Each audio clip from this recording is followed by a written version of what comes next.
Today is Wednesday, October 27, 2021. Coming up on Roland Martin Unfiltered, broadcasting live from the campus of Fisk University in Nashville, Tennessee. Of course, we're streaming on the Black Star Network. The president of Howard University is demanding that students end their occupation of Blackburn Hall. His center has been going on now on its third week. We'll tell you what he had to say, also what the students' response is to his demand. Also, on today's show, we'll talk with the Rolling Stone reporter who penned the article about the insurrection on January 6th and how Republicans in the House were very much involved in that. Also on today's show, a clemency hearing for Oklahoma death row inmate Julius Jones was postponed while his legal challenge is pending in federal court. We'll talk with the sister of Julius Jones about his case. Stacey Abrams' political organization donating more than $1 million to pay off medical debts. Also, paid family leave removed out of the bill in Congress because Senator Joe Manchin objected to it. Progressives not happy as well. Plus, 5 years ago, a Georgia man was shot 59 times. A grand jury finally indicts the officers responsible for his death. Also in Georgia, a judge declares a mistrial in the murder trial of 3 former white Washington County Sheriff's officers accused of tasing a black man to death. We'll talk with the family attorney. Also in our Tech Talk segment, it's a one-stop shop for all of your tech needs. We'll have the founder of the Fix It app to tell us how simple it is to get someone to fix your devices. Plus, as a new show, putting a 21st century twist on stories and characters of the Bible, we'll talk with Kay Singleton, who is the creator of The Covenant. Folks, it is time to bring the funk on Roland Martin Unfiltered on the Black Star Network. Let's go. He's got it. Whatever the miss, he's on it. Whatever it is, he's got the scoop, the fact, the find. And when it breaks, he's right on time and it's rolling. Best believe he's knowing. Putting it down from sports to news to politics. With entertainment just for kicks, he's rolling. It's on go, y'all.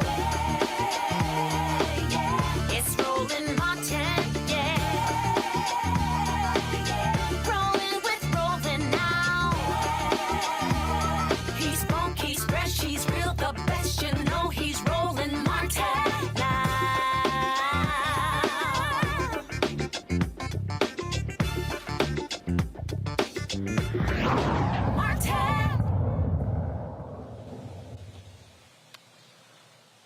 The protest at Howard University's Blackburn Center now in its 3rd week. Students have been occupying the center, also living in there, sleeping in tents on the inside as well of Blackburn Center. They're demanding better housing conditions, also other changes to the university. Now, President Wayne Frederick, in an email sent across the campus demanding that students in the sit-in protest, he says, and this is what he wrote in part, there may be areas where we agree to disagree. That's the nature of a vibrant community. However, Howard University's proud tradition of student protest has never been and can never be invoked as a justification for tactics that harm our students. The current occupation of the Armour J. Blackburn Center is a departure from past norms. There's a distinct difference between peaceful protest and freedom of expression and the occupation of a university building that impedes operations and access to essential services and creates health and safety risk. The provost and university's general counsel met with leaders of the student protest and their legal counsel and engaged in a discussion regarding the path forward. As conveyed at that meeting, the university is willing to continue engaging in substantive conversations with student protesters and leaders regarding their expressed concerns. The occupation of the Blackburn Center must end. Now, the students responded with their own letter. They are asking for community support in this battle. They say, at this time, we are still calling on President Frederick to do the right thing. He refuses to give us amnesty, and because of this, we are in fear of retaliation. We're asking parents, alumni, faculty, the media, community, and national leaders to make sure students who have participated in this protest for the betterment of Howard University are protected and respected, not harmed. We want amnesty and honest negotiations, not retaliation. As I said, students are protesting living conditions and lack of support, basically from the university's administration. They're also demanding the following: an in-person town hall with President Frederick and the administration to be scheduled before the end of this month. The students want the reinstatement of all affiliate trustee positions on the Board of Trustees with voting power, and they want the president and chairman of the board to propose a meeting with student leadership outlining their housing plan to protect the incoming classes of Howard's immediate future. Now, again, they occupied the university's largest cafeteria and home of Student Life office since October 12th. On Monday, we talked to university leaders and students involved in the protest. Of course, this is, again, continuing, and they're getting support from different people around the country. I saw it before we came on the air. Cliff Albright, co-founder of Black Voters Matter, sent out a tweet calling for the support of these students. Let's talk this with our panel. Robert Patillo, he is the executive director of the Rainbow Push Coalition Peachtree Street Project.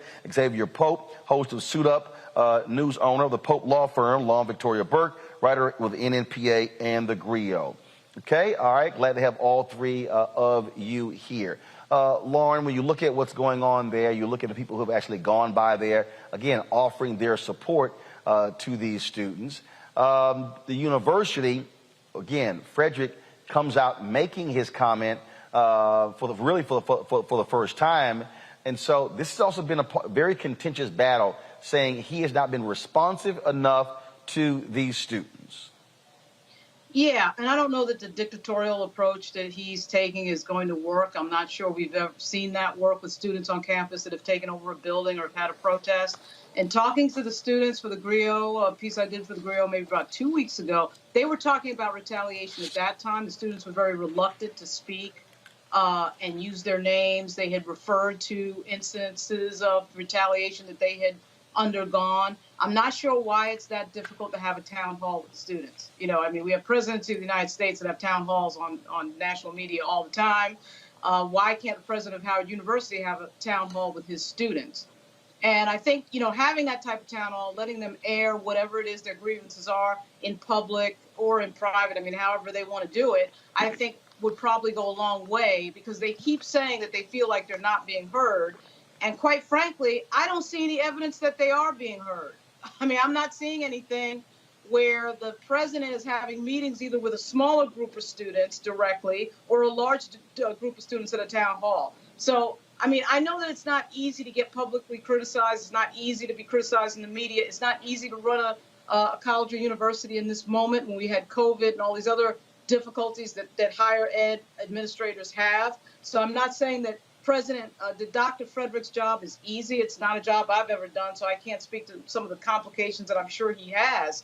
But I'm not seeing a lot of outreach and a lot of basic communication that I think would take a lot of the pressure off. And frankly, I think this moment is happening because they're embarrassed, and they've been embarrassed in the media, and the story is starting to go more national. Robert, somebody sent me a tweet, and I commented about this, and I actually said that I am more than willing to moderate that town hall for us to also stream it on Roland Martin Unfiltered and the Black Star Network. That way you sort of have someone, look, I didn't graduate from Howard University. I have a niece who goes there, but I don't have any relationship with them. But really what is required here are some honest brokers who both sides can at least respect that they're going to be fair when it comes to trying to resolve this. Because, again, in the conversations that I had with those students, they made it clear they're not going anywhere. And I love to see this revolutionary spirit going through these students. This is exactly what got me expelled from college back in 2005. When I was a junior at Clark Atlanta, we were organizing campus workers with regards to campus conditions, and I actually ended up getting expelled. So when these students say that they want amnesty, that's why it's important to have these conversations, because if there's no one there sticking up for you, I had in my situation, Reverend Jackson stepped in, which resulted in everything being okay. But for these students, it's important to have that type of public support behind them, because at the end of the day, if they did not bring this level of attention to it, they would have already suffered repercussions. And that statement that the president released sounded damn near Trumpian in its tone when you're talking about you need to get the building back up and running. It's starting to sound a whole lot like Law and Order presidency that we heard last year. So we cannot be encouraging these students to stand up and fight for their rights when it comes to the political sphere or when it comes to elections, but then say, shut up and dribble when it comes to issues on campus. So I stand in complete solidarity with those students. Anything that we can do to help them, we are 100% behind them. I think that we need to have more people speaking out on the issue, because as I said, as somebody who's gone through the process before, I understand what they mean when they say that amnesty and a honest conversation is absolutely necessary before you even begin to start breaking the occupation. You don't break the occupation first and then start talking. You start talking while you still have the leverage which they have right now. Right. Xavier, when we talk about, again, where we are with these protests and the students, I mean, look, you have a university of several thousand students. At best, you're talking about, and again, this is from the students, at best, you're talking about 150 students who are involved in this. You don't even have 5% or 10% of the students who are involved. But you are seeing, but where they are, they're killing the university on controlling the narrative, on driving social media as well. And so how do you see how this should be resolved where, you know, if you're the students, their focus is really on going to college and getting their studies taken care of, as opposed to having to be engaged in this type of protest. Great question, Roland. What you're seeing is the advantage that a younger generation has over an older generation when it comes to social media and spreading a message. Their issue is about fair housing, some of the issues with mice and some of the things that are happening on campus. If you have an older generation that is seeking to tell them to be quiet, and basically only some of you all have some issues, well, they don't have necessarily the same tools that the younger generation has to be able to spread those issues, and that is one of the main reasons why they have the tools. They have the tools, Xavier. They don't know how to use them right. There you go, Roland. You know that better than anyone in terms of being able to use the tools that are there in front of them. And I think that attempting to shut down those conversations, and like my brother said, it sounds Trumpian. And the more you tell them to shut up, the louder their voices get, and the more this story goes national. I know it may be a small amount of students, but if no student on your campus feels comfortable where they are living to be able to get a decent education, then no student is getting a good education on that campus. Look, it is a matter of, I think, when you look at tactics, style, controlling the narrative, Lauren. Look, if I'm Howard University, first of all, I am being very much on the offensive. I'm dropping statements every single day. I'm posting videos of crews cleaning up. I'm giving a daily rundown. It's sort of like to me, the way you counter that is you say, we brought in additional 300 personnel who are going door to door. They announced this hypercare initiative, and my whole deal would be, the moment a student lodges a complaint, we're telling Corvius or whoever controls the dorms that must be dealt with not in 24 hours. It must be dealt with in 12 hours. I mean, so again, you have to me, you have to create the sense of urgency from the university standpoint to be able to say, we are fixing these problems, we're getting these things taken care of. And then you come out and say, if there's a student that has an issue with any one of their dorms, we want to know right now. And it's going to get fixed in the next 24 to 48 hours. Right. The point that the brother just brought up about social media is dead on, right? And the point that you just made, Roland, in dovetailing with that.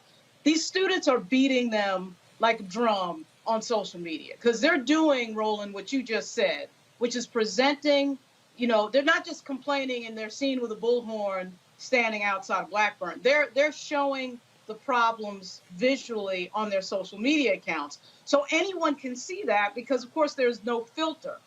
I mean, it's just basic communications. And Howard University can't even get their act together to get their communications director to make basic statements to the press about some of the things they've done. I suspect, as you reported, Roland, that Howard has done some things to address their problems. But the general public doesn't know anything about it because Howard is not particularly good at communications.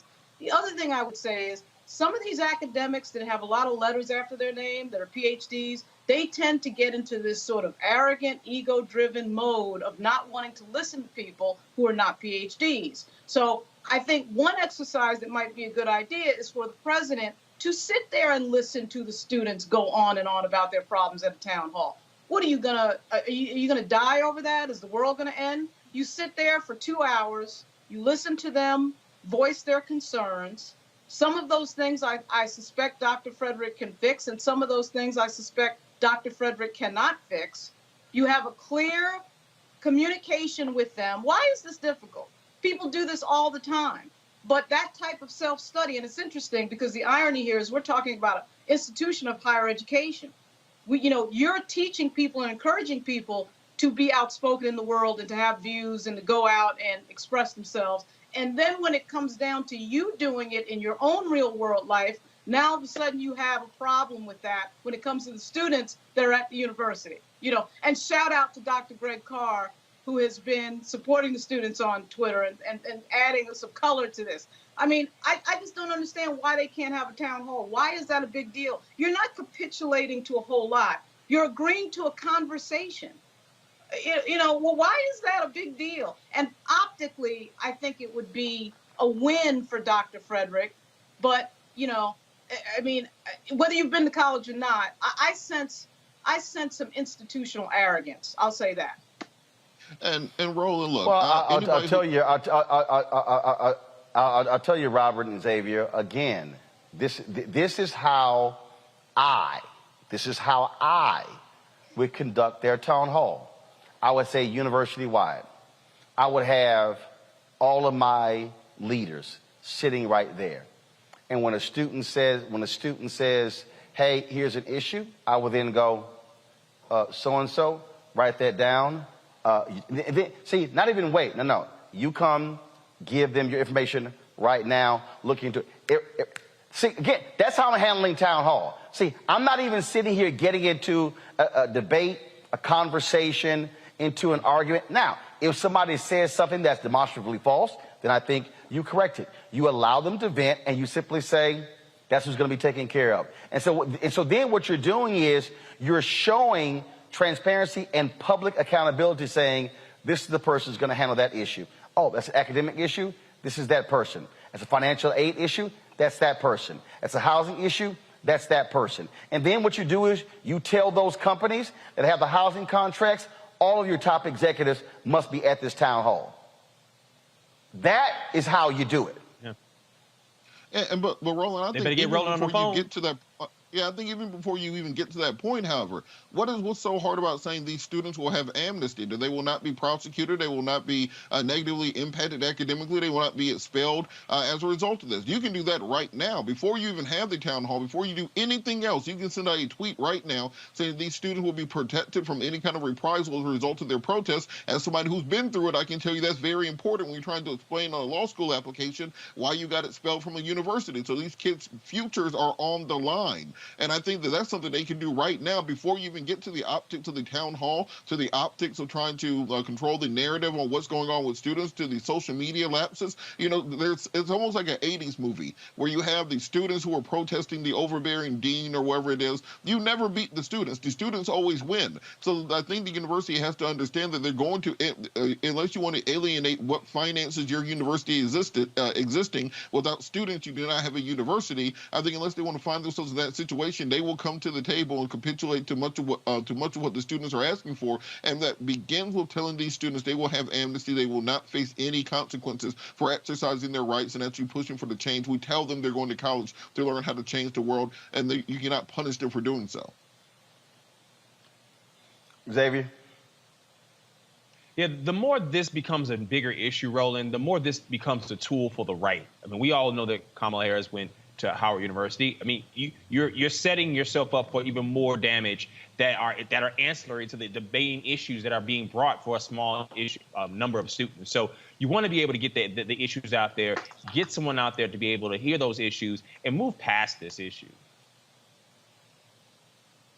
All right, folks, got to go to a break. We come back, more on Roland Martin Unfiltered. We talk about the case of Julius Jones out of Oklahoma. That clemency hearing has been postponed. Also, paid family leave apparently is out of the bill on Congress because Senator Joe Manchin doesn't want it in at all. You look at social media right now, progressives are pissed. A lot of us to discuss right here as we broadcast live from the campus of Fisk University, Jubilee Hall here in Nashville, Tennessee. We'll be back on Roland Martin Unfiltered and the Black Star Network.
Betty is saving big holiday shopping at Amazon. So now, she's free to become Bear Hug Betty. Settle in, kids. You'll be there a while. Ooh, where you going?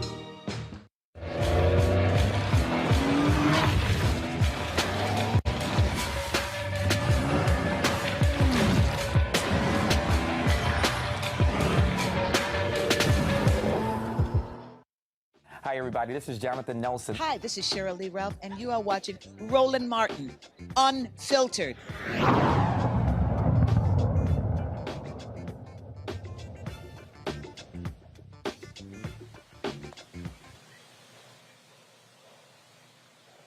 All right, folks, welcome back to Roland Martin Unfiltered here on the Black Star Network. Earlier this week, we talked about a story out of Rolling Stone that detailed House Republicans who were very much involved in the planning of the insurrection on January 6th. It broke down their staff, what their involvement was, the kind of phone calls that were going back and forth. It's certainly an explosive story that detailed more than, frankly, we've heard from the House committee investigating this. The reporter who wrote that story is Hunter Walker. He joins us right now on Roland Martin Unfiltered. Glad to have you here.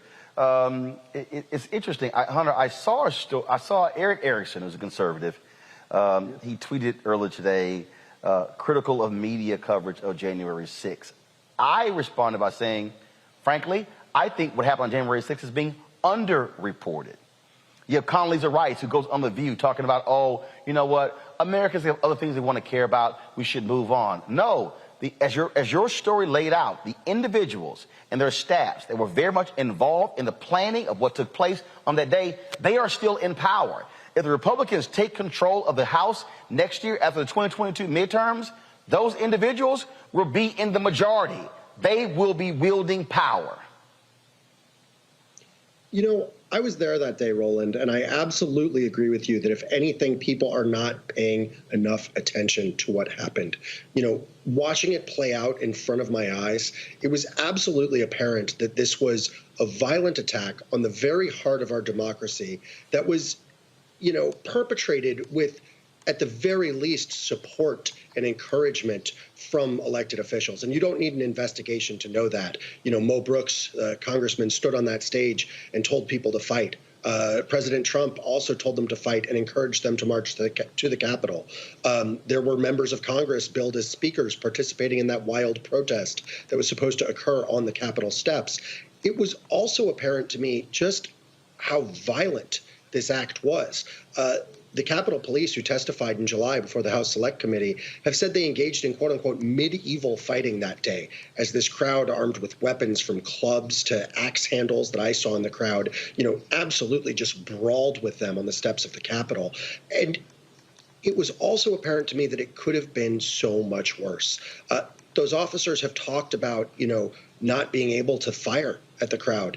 And I know at least part of that was because they were aware you would have had massive bloodshed, both with members of the crowd pulling their guns, which we know through police records that they did have, and also through trampling that would have occurred with the massive crowds that had breached the barriers. So this was a very, very, very serious incident. I mean, I was talking to a member of the Capitol Police today who said there are members still out with their injuries from that day. And a question I often ask myself and people who I discuss this with, you know, what was the hashtag for January 6th? Was it Capitol Strong? What is the ribbon color? How are we honoring those members of law enforcement who held the line that day under the worst conditions? Well, I think the difference you have here is that typically when you talk about who is fighting for law enforcement, Republicans love to talk about that. In this case, they don't want to do a damn thing. Look at the Republicans who voted against honoring the police with the Congressional Gold Medal. It is abundantly clear that they knew exactly what took place. That's why House Minority Leader Kevin McCarthy has been fighting against this committee. They do not want, look how angrily he responded, threatening companies saying, if you dare turn over our phone records, you're going to have a problem. They know what those records are going to show.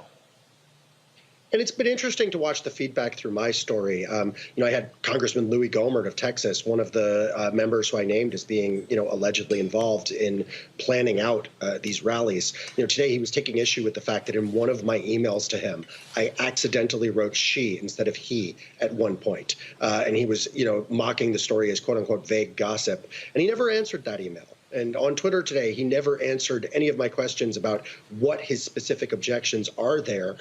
Members such as Lauren Boebert and the office of Marjorie Taylor Greene have responded by essentially saying they didn't plan violence. But that's not what my sources alleged. And I should note they credibly alleged this because I independently verified that they were involved in the organization of the January 6th protest and some of the related demonstrations against the election that occurred around the country. I also separately obtained documentary evidence that they were in touch with Boebert and Paul Gosar of Arizona on January 6th. And their allegation was not, necessarily that these members, specifically called for violence. What these members did was participate in quote unquote dozens of planning briefings with organizers where they strategized how to object to the election, both on the House floor and through these protests that occurred around the country, which were designed to pressure key senators to join them so they could have an official objection on the House floor. So they were directly involved in that strategizing, which frankly, Green and others have almost seemed to admit in their statements. But in the case of Paul Gosar, according to my sources, who again were in touch with him that day unquestionably, he went a step further, allegedly. And they claim that he and members of his staff dangled a quote-unquote blanket pardon that he said implied he'd discussed personally with Donald Trump as an encouragement to get them to host these events. And overall, they described all of this as sort of creating the condition for violence because you had people who were very angry, you had a substantial militia presence, and somewhere along the line, and I think it's key for the investigation to figure out who, how, and where, this went from a planned sort of road show to go along with objections on the House floor and turned into a march on the Capitol. We already know that one key figure in that is President Trump, who encouraged the crowd to make that march while he was on the stage. My sources described being livid and literally cursing when they realized that's what he was doing, because as far as they knew, that wasn't part of the plan. But they also implicated Mark Meadows, the White House chief of staff. And they said that, concerns were raised to him about this quote unquote wild protest that far-right activist Ali Alexander was holding at the Capitol. And they say the concern was that the people were too angry, as my source said, quote, they weren't there to sing Kumbaya, and bringing them right to the side of the Capitol when they were fixated on the certification taking place on the House floor was reckless, in even the view of some people who partook in planning these events. Before I go to my panel with questions, Mo Brooks, why in the hell are you wearing body armor if the goal wasn't violence? And, before we go to the panel with questions. Go ahead. No, I was just going to say, before we go to the panel with questions, if we're talking about wardrobe, Roland, I just want you to know this is my Yankee baseball collection back here. Sorry, I got the wrong hand. That's a team that won a couple real championships without trash cans. I just got to specify that. I'm sorry. Yeah, and y'all got that ass whooped this year and last year and the year before that. So I understand how rough it is to be a Yankees fan, to spend all that money, and you can't even get out of the first round. I understand. It's all good. Let's go to my panel with questions. Robert Patillo, you first. Well, I think it's very interesting the way the Republicans have decided to downplay the very nature of the insurrection on January the 6th, particularly when put in the historical context of angry mobs overthrowing governments in any of those democracies. But what exactly can be done to members of Congress who are found to have been complicit or who have been found to have, as Mo Brooks may have, specifically planned violence against their coworkers? What exactly can Congress do in order to punish them? Well, first off, I think you're making an extremely important point. The historical analogs that we have for, a ransacking of a government building, particularly, in an effort to block or overturn an election, they are all extremely dark.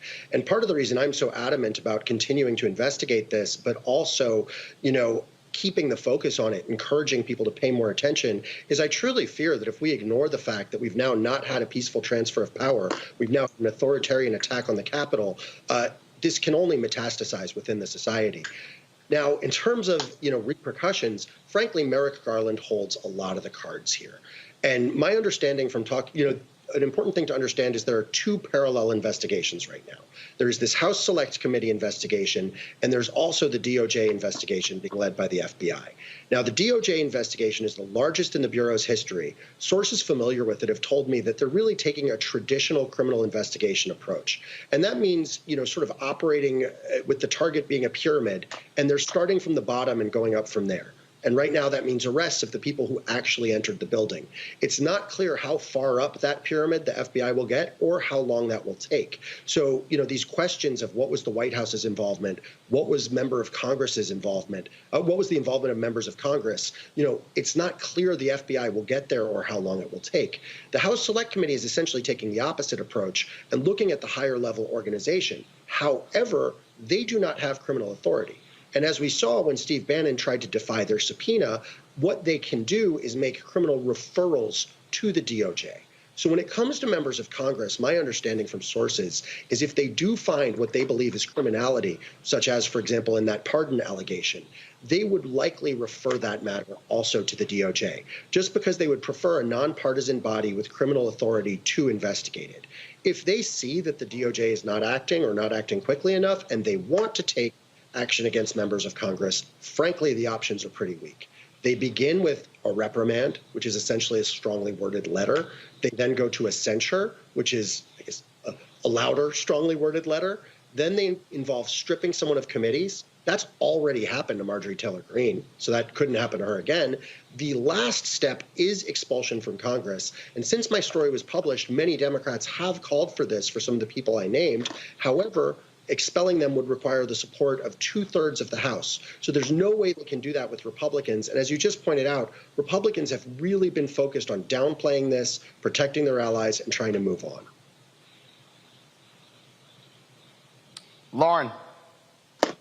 Yeah, so I was there when Congressman Bill Jefferson's office was raided by the FBI on Capitol Hill at the Rayburn House Office building. I was there when Charlie Rangel was censured for some obscure tax thing that nobody can explain. And, my boyfriend of a long time is a U.S. Capitol Police officer. He's on Senate chambers. And this was, to say a scary thing would be a very, would put it mildly. I've worked in the Capitol, and I am having a great deal of trouble figuring out after reading your piece, Hunter, and after seeing so many other things, particularly from the right on Back of the Blue and all this other nonsense. My father was also a law enforcement officer. And to have the conservatives, Mr. Brooks and Mr. Gosar and all these people say absolutely nothing. And really, Merrick Garland has done absolutely nothing to this point. I mean, we've seen members of Congress get indicted. We've seen them get arrested. We had a member get indicted last week for lying to the FBI, right? So I don't understand what the problem with, when did sedition suddenly become legal? There's enough there with just what we know through the reporting that you've done and so many others. I understand that we're not to the complete bottom of this, but I don't know that I have a question other than, aren't you a little surprised that we're sitting here talking about this as if, somebody got hit with jaywalking? By the way, go Yankees. I was born in the Bronx. So, yes, the Yankees are better than the Astros. So, anyway, Hunter, I'd just like you to comment on that if you want to. Well, if y'all so much better, why you been losing? Hunter, go ahead and answer. Well, look, the Braves ain't been losing nothing, so we're good over here. Player, the trash can. But anyway, first off, let me just say I hope that you and your boyfriend are both doing well. Because I know for reporters like myself who were there that day, members of the Capitol Police, members of Congress and their staff, this was a legitimately traumatic experience. And for myself and many other people that I talked to, part of what's made it more and more painful is in the aftermath, just seeing this not respected, not acknowledged, and frankly, by many of these same members who are allegedly involved, it's been denied. I mean, Gosar has implied that this was an FBI plot. You know, you've had people suggest this was a normal tourist visit. Several of the people I've named, including Green and Gosar and Gomert, were all partaking in these quote-unquote justice for J6 rallies, actually standing up for the rioters and calling them political prisoners. So that's made it more painful. And one of the things that really stood out for me that day, as you just alluded to, was watching these Blue Lives Matter flags flying over a crowd that was literally attacking and clawing at police officers. Notably, Capitol Police Officer Harry Dunn has been absolutely outspoken in House hearings about the fact that this crowd hurled racist abuse at these officers. And I believe it was Officer Ronel Aquino. I may have his name wrong, but he made a really important point that hit me pretty hard, because I covered the Black Lives Matter protest last summer extensively. And he said, quote, "Why the different response?" The second those protests were happening, the next day, military, a slew of federal agencies, including DEA, the Bureau of Prisons, was on the street in D.C. I was in that crowd that was tear gassed at Lafayette Park. Rubber bullets and flashbangs were flying. We just simply didn't see that kind of reaction here. And as you're noting, we haven't seen it really any universal or strong condemnation from Republicans. In fact, at every level, you know, including based on my reporting in the planning and in its aftermath, we see encouragement and defense. Xavier? 33 hearings, 7 investigations, and 11 reports about Benghazi. And the Republicans rejecting looking into an attack right here on American soil. What say you, Hunter, about the process in terms of the time it's taken to get to this point, including your reporting, and the change in the narrative in terms of how Republicans have basically put propagandize against January 6th, the upcoming midterms that will maybe shape that timing, and then also looking in future reporting that you're seeing in terms of connecting maybe some finance element of an investigation and tying some members of Congress to some of the planning associated with getting people to D.C., getting people involved in terms of hotels and all the different wranglings around that in order to look into it from another angle to be able to connect some of the causes of action. Well, you know, the structure I outlined with Congress not having criminal authority and frankly not having, you know, even much ability to, you know, expel their own members for clear wrongdoing, that structure existed prior to this. So, you know, if we're going to see reform on that front, it would be later down the line. When it comes to the FBI, you know, I would just say publicly, it does not seem like there's a lot of activity. Privately, I do know they were talking about that sort of top-down structure, or sorry, bottom-up structure, not focusing on the organizers. It's unclear if after some of these revelations that we're seeing from my own reporting from the committee, whether or not that's going to change and whether we will see the DOJ take more aggressive action. I know, you know, from talking to members of the committee, talking to sources familiar, as I alluded to earlier, many of them were personally deeply affected by what happened that day. And they are aware of sort of the clock, you know, going over their head with, you know, the potential of a Republican takeover in Congress, the potential of another presidency and a DOJ that, as we saw, you know, during the Trump years, kind of quashed legitimate investigations or allegedly quashed legitimate investigations. And I think what they're trying to do, and frankly, I'm trying to do something similar in my reporting, is present as many of the facts of what happened that day publicly as possible, both to potentially encourage the DOJ to act and also to encourage public awareness and perhaps public concern. So far, based on multiple sources I have who've talked with the committee, their focus actually has been on the financing. You know, questions of sort of who bought the stages, figures such as Mike Lindell, the organization Women for America First.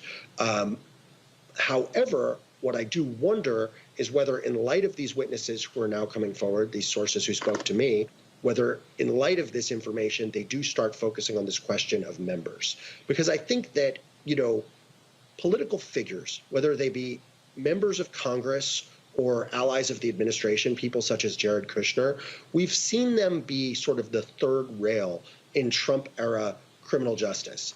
And what I mean is, situations like clear violations of the Hatch Act that just completely went unprosecuted. The question of emoluments just completely going unprosecuted. And as was alluded to earlier, there's a large, contrast between that and some of the aggressive enforcement we've seen in earlier years with earlier administrations. In this case, along with what went on with the members of Congress, I think, my sources in saying that Mark Meadows, the White House chief of staff, was a clear liaison between these activists and this political events and the White House, that would seem to be a clear Hatch Act violation to me. So, I think the fundamental question here is, will President Biden, his attorney general, and this committee focus on these things and demand or take action? All right. Hunter Walker, Rolling Stone. We look forward to seeing more reporting here. It's critically important to get all the facts, and so we surely appreciate it. Thanks a lot. Thanks so much for having me, guys. And just say one time, go Astros. Staying with the American League, Hunter, you and Lauren, you traitors. All right, y'all. Gotta go. I got to Atlanta. Yeah, we gonna have all y'all crying. All right, y'all, got to go to a break. We come back. We're going to talk about the case of Julius Jones out of Oklahoma. Why his clemency hearing has been delayed. That and other news on Roland Martin Unfiltered, broadcasting live from Jubilee Hall here on the campus of Fisk University, Nashville, Tennessee, on the Black Star Network. Back in a moment. Oh, that spin class was brutal. Well, you can try using the Buick's massaging seat. Ooh, yeah, that's nice. Can I use Apple CarPlay to put some music on? Sure. It's wireless. Pick something we all like. Okay, hold on. What's your Buick's Wi-Fi password? Buick Envision 2021. Oh, you should pick something stronger. That's really predictable. That's a really tight spot. Don't worry, I used to hate parallel parking. Me too. Hey. Really outdid yourself. Yes, we did. The all-new Buick Envision, an SUV built around you. All of you. Once upon a time, there lived a princess with really long hair who was waiting for a prince to come save her. But really, who has time for that? Let's go. Feeling myself. I'm feeling She ordered herself a ladder with Prime one-day delivery, and she was out of there. I want some hood girls looking back at it and a good girl in my tax bracket. Now, her hairdressing empire is killing it. And the prince, well, who cares? Prime changes everything. Hi, I'm Eric Nolan. I'm Shantae Moore. Hi, my name is LaToya Luckett, and you're watching Roland Martin Unfiltered.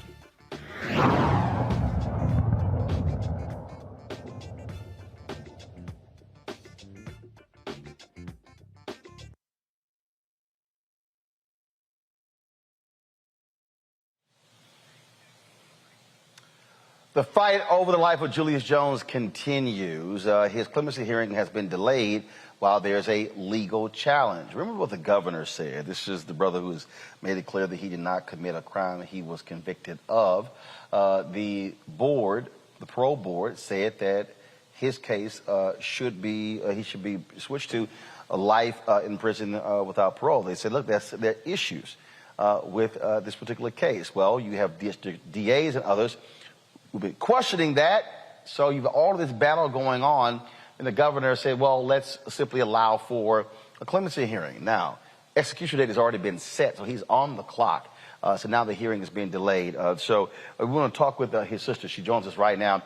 There have been lots of activities going on. She's actually on her way right now to a freedom vigil. Antoinette Jones, glad to have you here. So first of all, last time you talked to your brother, how does he feel? What are his spirits? Just give us an update on what's going on there in Oklahoma. He is glad. So first, I talked to him a couple of hours ago. He is glad for the stay of executions. He's glad that Mr. John Grant is not going to be executed so far that we know of tomorrow. He's glad that he doesn't have an execution date, but he still wants people to encourage our Honorable Governor Kevin Stitt to commute his sentence to time served and a release, and or life with the possibility of parole. That is still what we are asking Governor Stitt to do. I believe there's no, I don't think there's a limitation or anything. I think that there's a possibility that he could reverse his position. I'm not really for sure with the law, so I have to get back with the lawyers. And of course, you have this 5-member parole board that weighed in, and so there's been continuous action, continuous pressure.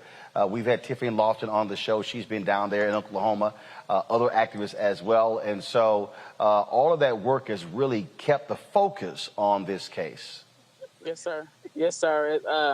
Grassroots law has been a blessing. We the People has been a blessing. I'm appreciative to Miss Tiffany Lofton for coming down here and just as soon as she dropped on the ground, getting to work and mobilizing and strategizing. It's been a blessing to have all walks of life tap in and fight for my brother's life, fight for his freedom. And I just thank God for everybody tapping in and helping.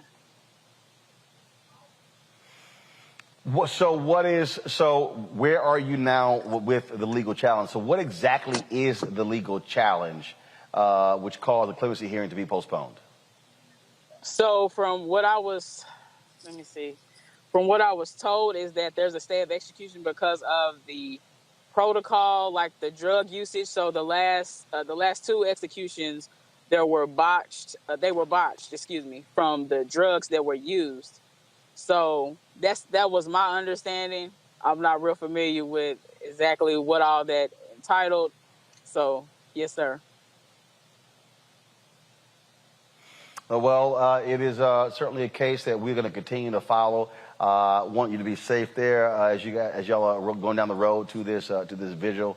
Again, we will stay focused and continue to support this case and keep bringing in people and making them aware of what's going on there in the state of Oklahoma regarding the Julius Jones case. Yes, sir. Thank you. All right. Appreciate it. Thank you so very much. All right. Let's talk about, folks, what's happening in Capitol Hill in the nation's capital. This economic bill, this reconciliation bill, they've been going back and forth. You've got Democrats, Kristen Sinema and Joe Manchin. They are saying no more than Republicans. Now we are hearing that Senator Joe Manchin has completely objected to any paid family leave, and therefore that has been dropped from the bill. Progressives are blasting this decision all on social media. Lauren, here's a guy who is from one of the brokest, sickest, poorest, most illiterate states in the country, and you swear he thinks he's representing billionaires and millionaires. Well, maybe he is, but they don't live in West Virginia. Right. And he's only representing like 0.5% of the population of the United States. And frankly, I just think that some of this is the result. Yes, it is Manchin. It is his fault. We should focus on him. And there's no doubt about the fact that he has created this situation. But somebody's got to get gangster at the White House. And if it's not going to be the president, it's got to be somebody else. Obviously, it's not going to be the president. I think part of what we're seeing is that these people are friends. They've served together in Congress. Schumer, we had this little silly back and forth in the media about how Manchin was saying that he and Schumer had this relationship like they were like brothers, and sometimes it gets loud. These people are friends. They're friends with each other. And most of them, particularly in the United States Senate, are millionaires. So I don't think that they have the sense of urgency that the average American has when these things happen. Even in the midst of a global pandemic that has taken the lives of over 700,000 Americans, if they don't have the sense of urgency now, when are they going to have it? When could it possibly be more urgent than what we've seen over the last year? So once again, I do think that you teach people how to treat you. People get away with what you allow them to get away with. They've allowed Kirsten Sinema, who's a relatively junior senator, and Joe Manchin to run the table. And I don't see any real, ramifications. I don't see anything going on that would indicate to me a real sense of urgency from the White House. Unless we're going to find out later in somebody's book 5 years from now that furniture was moving in some of these meetings, which I don't think is the case because we haven't heard that, then what exactly have they been doing to exert pressure on Sinema and Manchin? Xavier, bottom line is the Joe who's really running everything is Joe Manchin. Yeah, he is. And here's Joe Manchin objecting to billionaire tax, saying that we shouldn't have a connotation of targeting different people when there isn't one billionaire in the state of West Virginia. But here he is wanting to get family paid leave off the books for this bill. Who does Joe Manchin really stand for? It definitely isn't the average American. And what are you standing for? People who don't actually live in your state in terms of the tax. I think it's ridiculous. I think this man is grandstanding. He wants it all about himself. Reports come out about him maybe switching parties, and then he says he's just doing some branding. So clearly it's all about the Joe Manchin brand. Well, that is the case. We also have seen Kristen Sinema not give a damn at all about her constituents, how she has been so dismissive of folks as well. And so what you're seeing is sheer arrogance. And the reality is these two, they're not on the ballot in 2022. They're up for re-election in 2024. Trust me, there's a lot of Democrats, progressives, who are not going to forget what these two have said and done. All right, folks, got to go to break. We come back. Our Black and Missing for the day. We'll also talk about what's happening out of Georgia. A couple of cases that have legal implications as it relates to how African Americans have been treated. That's next. Roland Martin Unfiltered, broadcasting live from Jubilee Hall on the campus of Fisk University on the Black Star Network.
Maureen is saving big holiday shopping at Amazon, so now she's free to become Maureen the Merrier.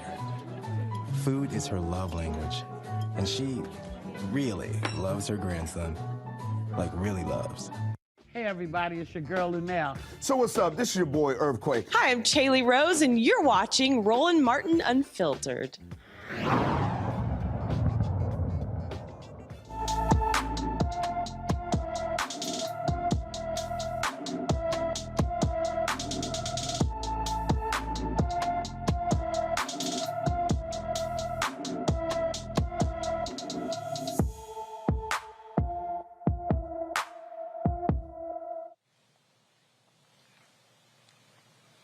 14-year-old Shantarika Robinson Pike was last seen in Chicago, Illinois on July 30th, 2021. The 5'2", 140-pound teenager has black hair and brown eyes. If you have any information on Shantarika's whereabouts, please call the Chicago Police Department at 312-747-8274, 312-747-8274. During the judicial inquiry into the death of Eric Garner, one of the New York police officers involved in the incident admits to making two mistakes in filing the initial incident report.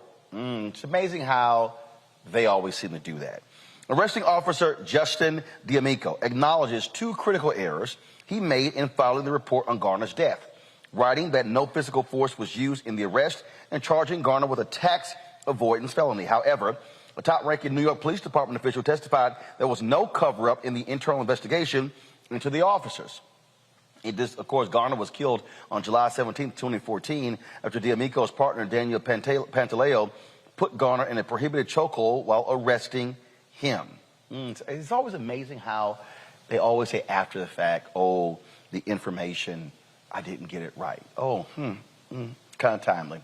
Let's go to Georgia, folks, where two officers, including a U.S. Marshal, have been indicted on felony murder charges. The Fulton County grand jury indicted the officers for the 2016 death of Jamarian Robinson, who was shot during a law enforcement raid on his girlfriend's apartment. In addition to 2 counts of felony murder, Eric A. Hines and Christopher Hutchins were indicted on 6 other counts: aggravated assault, burglary, and 2 counts, each of making false statements in violation of oath by a public officer. Robinson was shot 59 times, leaving him with 76 gunshot wounds. That right there is unbelievable, Xavier.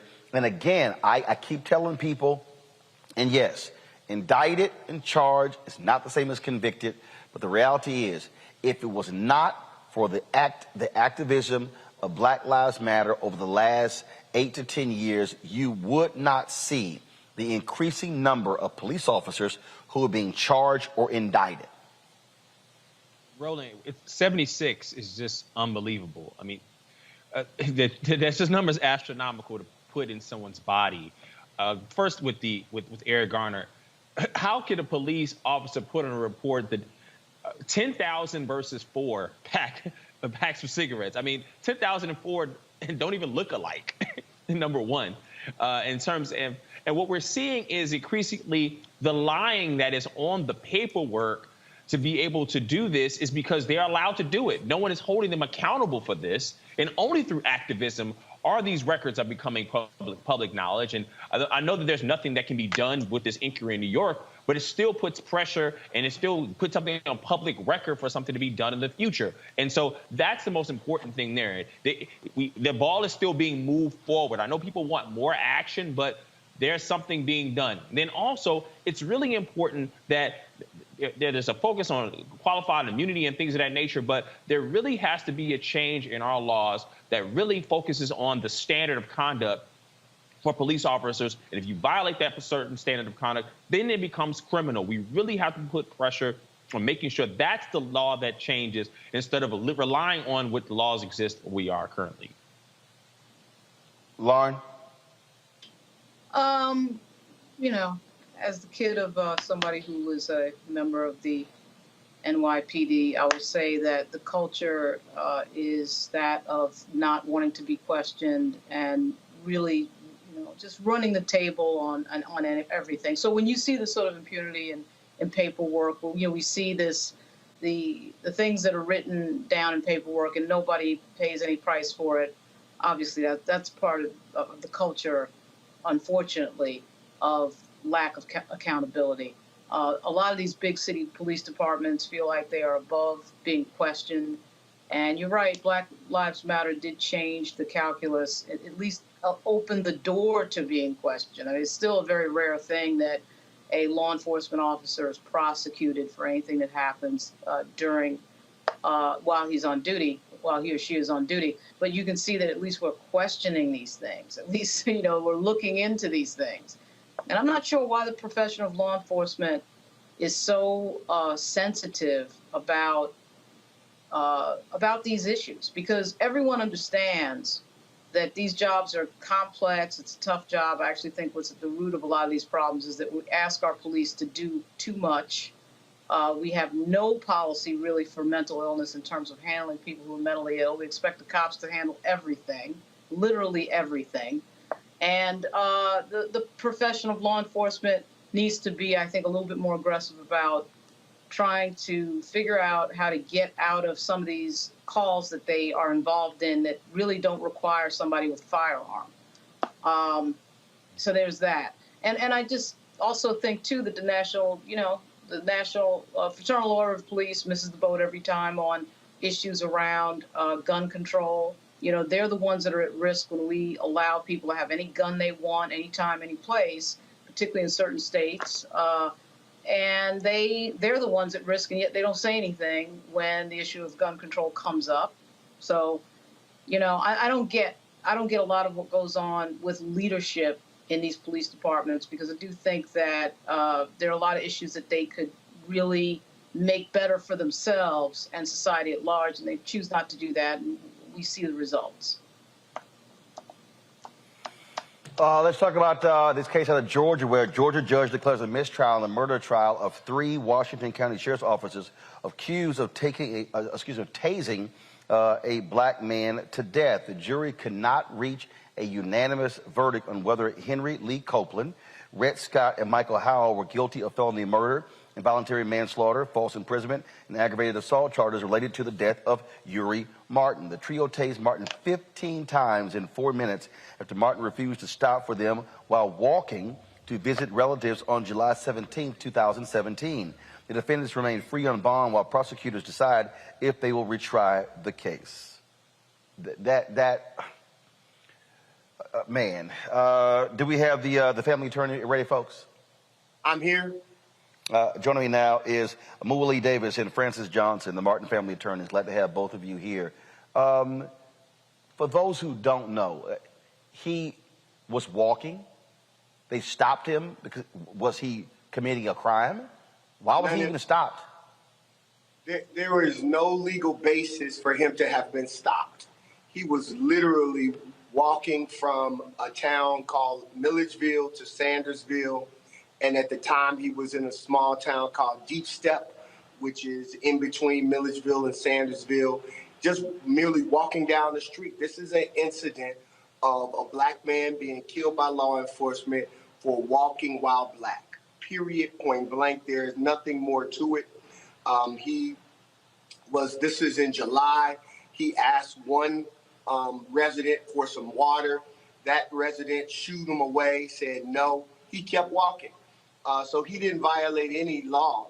But these officers, as so many have and continue to do, feel like they have this right over black bodies to be able to do what they will to our bodies, to our people. And that's what we're up against, not just in Sandersville, Georgia, but really all over the country as we continue to see black men and women and children brutalized by law enforcement.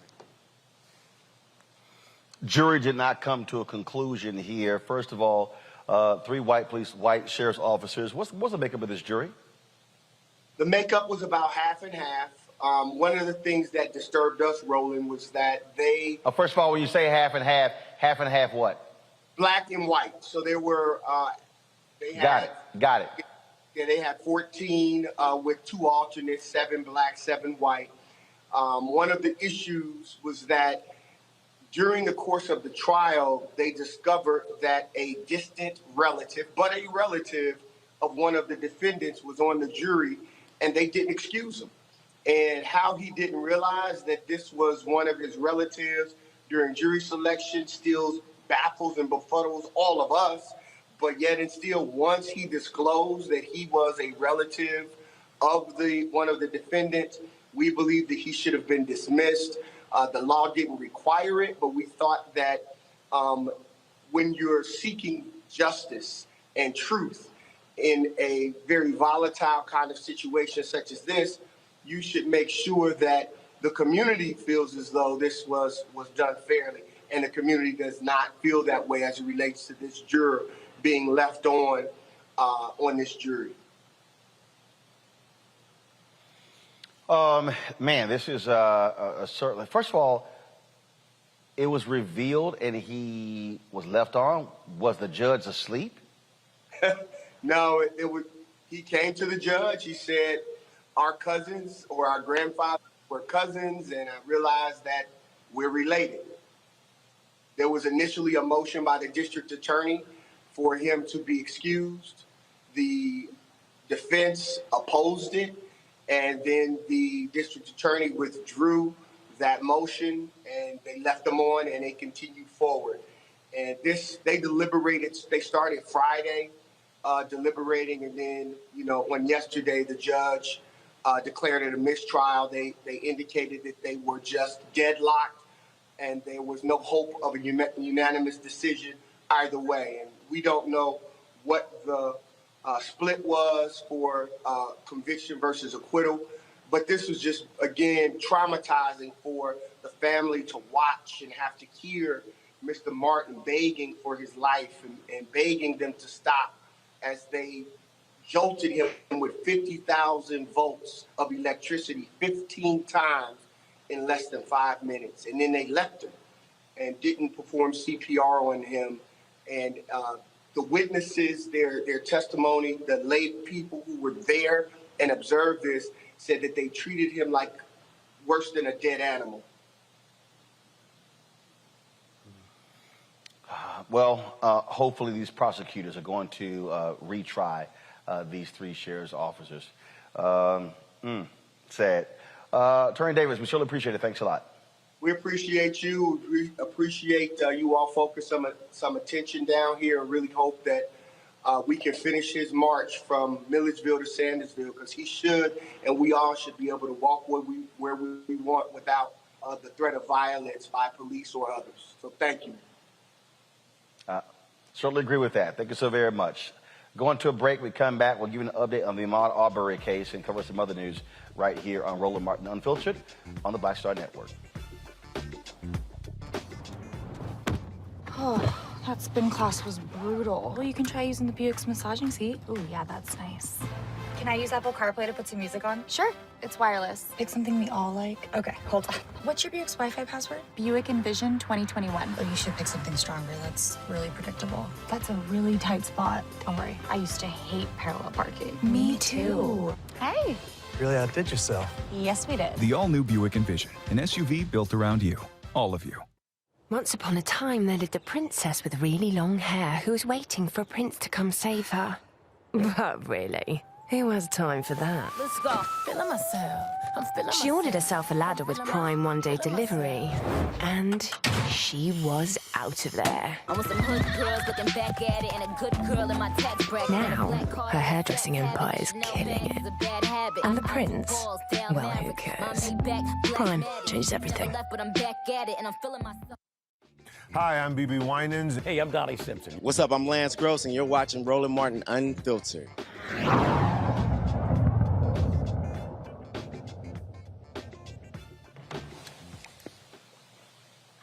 Here's an update on the trial of the three white men accused of killing Ahmaud Arbery. The goal is for the attorneys, they're trying to qualify 64 potential jurors to select a panel of 12 plus 4 alternates. Today, around 40 people have been qualified to advance since jury selection began a week ago. The defendants, Gregory and Travis McMichael and William Bryan Jr., they're charged with murder, aggravated assault, and false imprisonment and criminal attempt to commit false imprisonment. Of course, remember, they chased and murdered Arbery on February 23rd, 2020, while he was jogging in a South Georgia neighborhood. And so we're going to keep telling you exactly what's going on there as well. Let's talk about, I want to come back to Capitol Hill, talk about this here, and that is this scramble to reach an agreement on the infrastructure bill of President Joe Biden. Earlier, we talked about paid family leave being pulled out. Now this whole debate over this billionaires tax. Democrats wanted to do that to pay for the stimulus package. It was proposed by Oregon Senator Ron Wyden. The billionaire tax will only apply to people with at least $1 billion in assets or $100 million in income for 3 consecutive years. According to experts, that's roughly 700 taxpayers. Yet you have folks like Elon Musk, who made $36 million just the other day, whining and complaining, oh, how unfair it is. I'm trying to understand, if you're a billionaire, trust me, you ain't got money problems, Lauren. No, I mean, that's true. They were having some sort of discussion about whether or not it was constitutional to target a specific group of people for that tax. Obviously, they can pay it. That's not the issue. You know, it's hard to argue. I mean, this idea that you're going to be pro-billionaire, I mean, billionaire with a B, and have Mitt Romney come running out to defend them. You know, if you tax them too much, they'll, you know, it won't trickle down right, whatever. I mean, no argument that you can come up with sounds sane in a nation where we have a wide income inequality gap. But I will say that it's amazing, isn't it? Because there's no political price to be paid for defending billionaires, apparently, because several senators came out against that tax very publicly and very loudly, and they pay no political price for it. As part of the culture that we have in the media of having these very short spans of attention and very short media cycles, you know, people can stand up there and defend billionaires at a time, again, at a time of global pandemic, at a time we have more than 40 million people in poverty, and nobody bats an eye. I mean, it's sort of amazing how that can happen. It was only like maybe 48 or 72 hours ago that we first heard about this tax idea from Senator Ron Wyden. and it's already gone. It's already come and gone in that short period of time.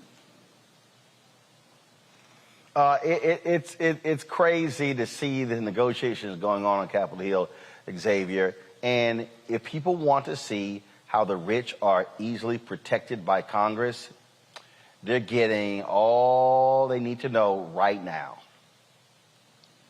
Joe Manchin, once again, wants parents to prove that they're working to get a child tax credit, but billionaires, they get to do whatever they want, not pay taxes if you want, get defended. But the sole reason that they get to show those who support them that one day you'll be rich, so support the billionaires, and once you get rich, you won't have to pay taxes either. I mean, it's amazing how the certain segment of our political population keeps selling the fantasy of one day you might get rich, and to be able to protect billionaires. I think is absurd.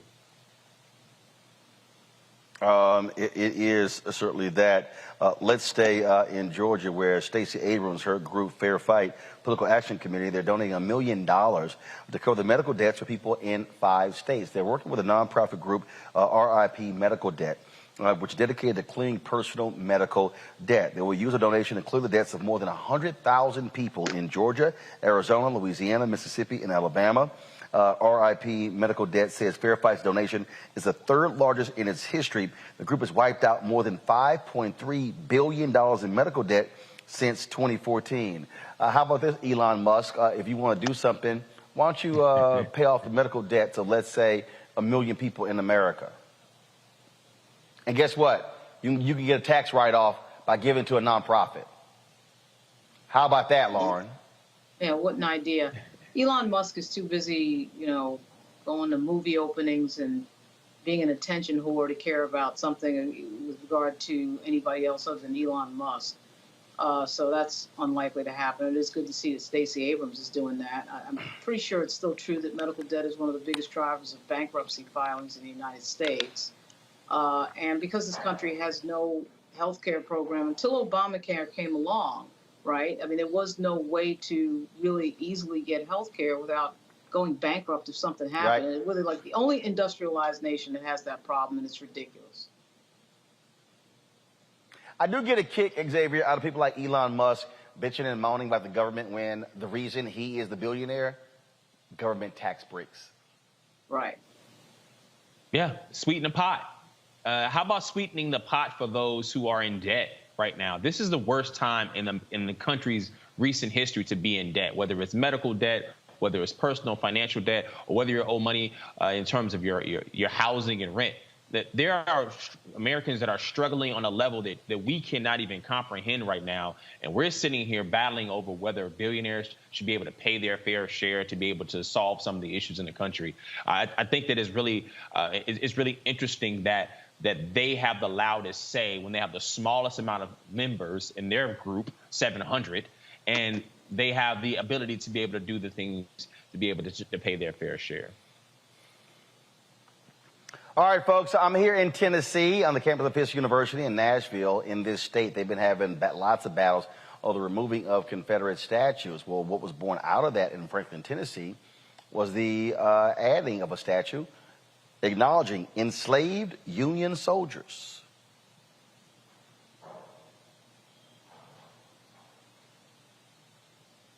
Let's see there, Franklin unveiled the March to Freedom statue honoring the men who served in the United States Colored Troops, the segregated unit of the Union Army during the Civil War.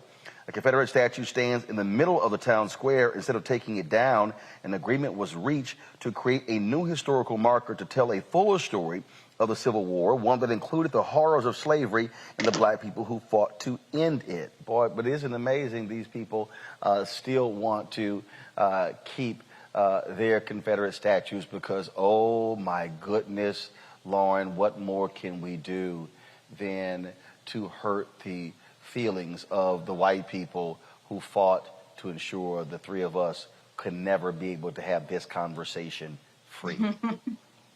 Yeah, the Confederate statue issue is, it's amazing how people want to hold on to history that was consequential against our country, and yet They still want to commemorate people who lost a war to tear this country in half. It just doesn't make any sense to me. But, as you know, in Virginia, they took down the Robert E. Lee statue, which I frankly thought would never fall, in Richmond less than 2 months ago. And it's incredible to see what people hang on to the past, what part of the past people want to hang on to, what part of the present that they choose to ignore, which is that this country is just becoming more diverse. And I think a lot of people are having a great deal of trouble confronting that reality. No, they are, Xavier, and I keep telling people, you know what? I don't really give a damn about your feelings. You want to try to uphold and keep white supremacy? Yeah, I think we're going to have a problem. Yeah, I think it's interesting that we have a country where over half the states have attempted to pass legislation banning teaching critical race theory or teaching of the historical impact of slavery on modern times, but they want to hold on to Confederate statues. And that were based not on the actual history itself, but preserving some sort of terrorism for a marching equality for black people. And so I think that we have a narrative where people want to be able to sell a false story about what America is and what it has been and what they want it to be. We see this playing out right now in January 6th. That was the opposition to black votes, and 60% of Republicans supporting the big lie because black people put Joe Biden in office. I think that as long as there's one group of America attempting to try to tell a story about what America was and what it is, we're going to continue to see issues like this. And it's really good that this has happened, especially in an area where black people weren't as welcome before. Well, I mean, on that particular point, again, it's understanding our histories, understanding how we got to this point. You see this nonsense happening right now, Lauren, in the Virginia gubernatorial race, where Glenn Youngkin is making a big deal out of a Toni Morrison novel because some white woman, oh my God, my child is reading about these horrible things. And you're going, seriously? Seriously, yeah, stop it. Yeah, that was an unforced error, actually a fairly rare unforced error in the campaign of Glenn Youngkin. And I've gone to a few of his events. The last one I went to was in Norfolk on Monday. And they're really running it on a presidential campaign level. But that was a big boneheaded mistake. He does have as one of his top advisors somebody who advised Ted Cruz.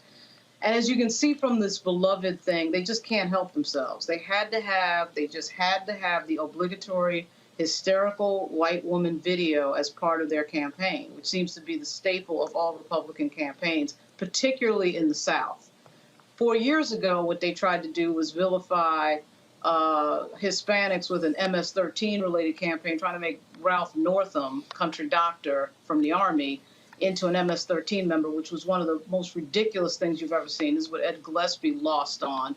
He lost by 8 points, I'm convinced, because of that stupidity at the end of his campaign. Out and out, in-your-face racism. On this, Glenn Youngkin is not going quite that far. His consultants seem to be a little bit more savvy. They're running a George W. Bush, Bob McDonnell-style campaign. But that was a mistake. They put some woman on whining about some book that traumatized her snowflake kid who's working for the NRCC. He's like a Republican operative, and she's a Republican operative, sitting in one of the richest counties in the United States. That would be Fairfax, Virginia, whining about, my son has to read some book.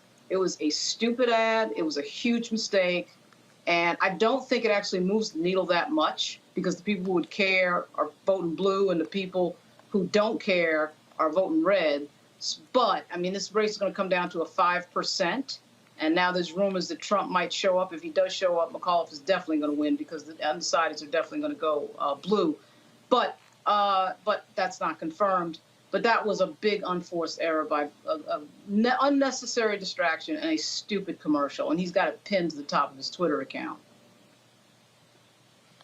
The thing that Xavier yesterday on Morning Joe, Joe Scarborough did this commentary talking about Republicans and how they keep attacking blacks, focusing on race.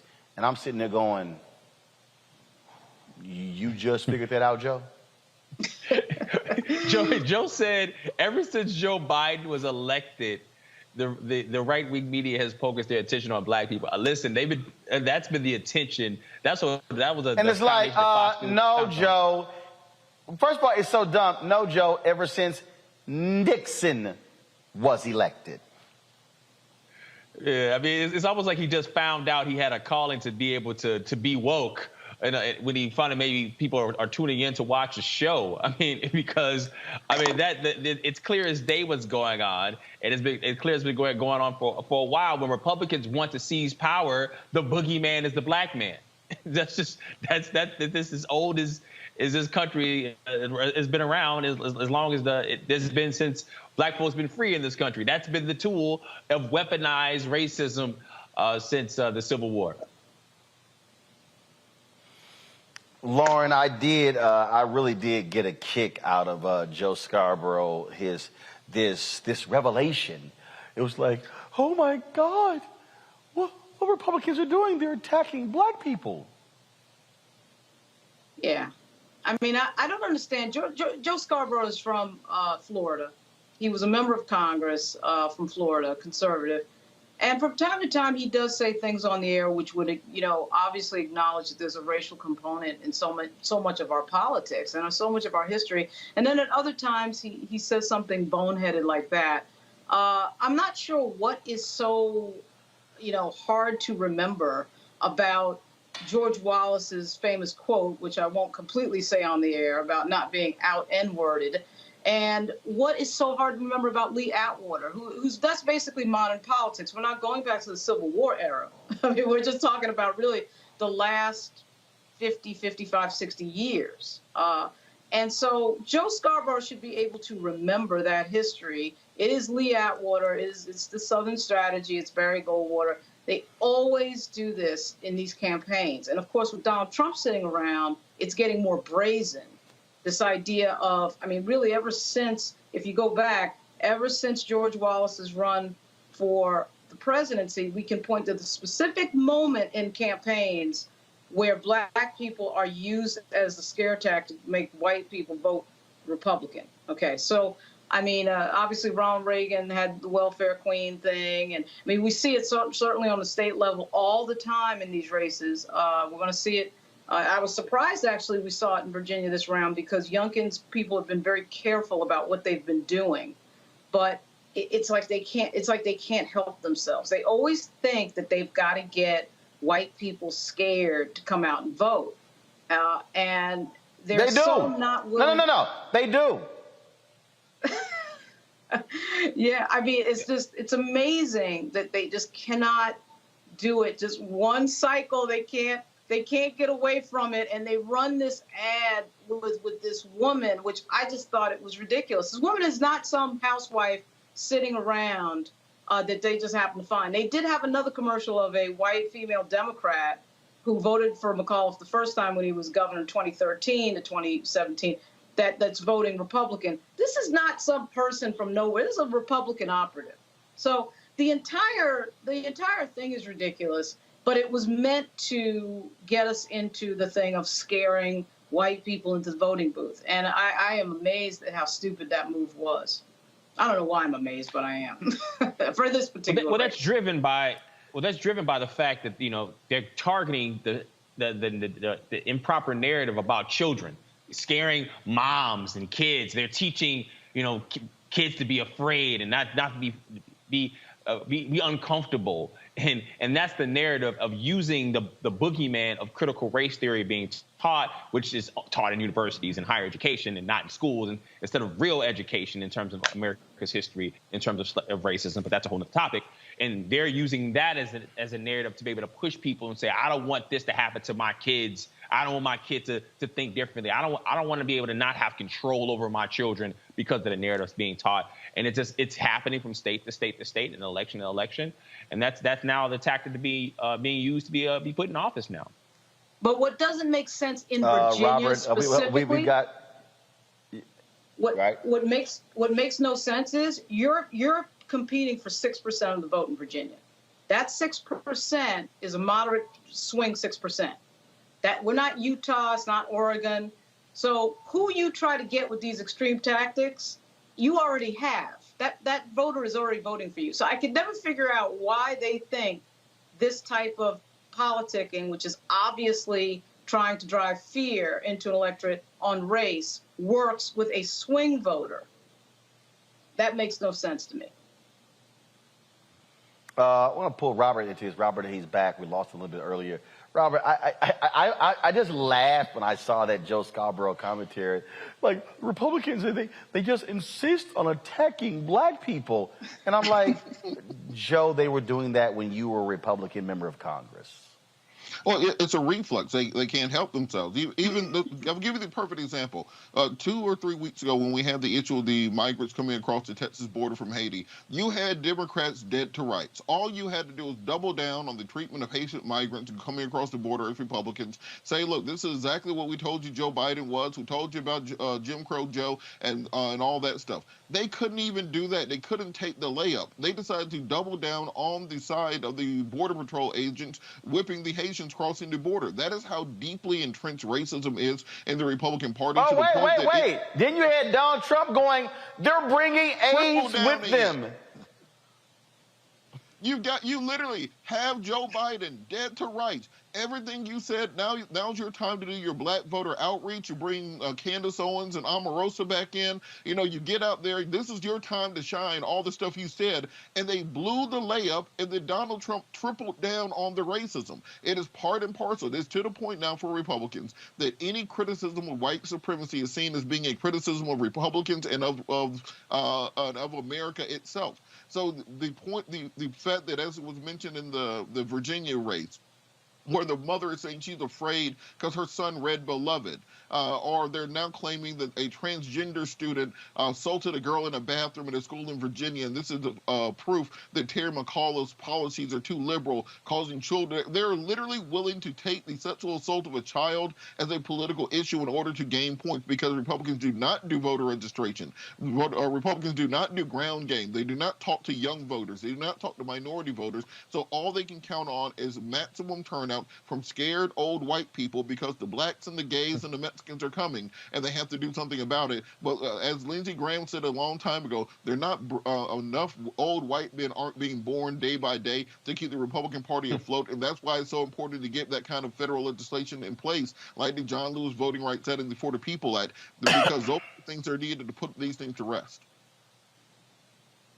All right, folks, hold tight 1 second. Got to go to a break. We come back. We're going to talk about our TikTok segment right here in Roland Martin Unfiltered on the Black Star Network.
Maureen is saving big holiday shopping at Amazon. So now she's free to become Maureen the Merrier. Food is her love language, and she really loves her grandson. Like, really loves. Y'all know who Roland Martin is. He got the ascot on, he do the news. It's fancy news. Keep it rolling. Right here. Rolling. Roland Martin. Right now. You are watching Roland Martin Unfiltered. I mean, could it be any other way? Really? It's Roland Martin.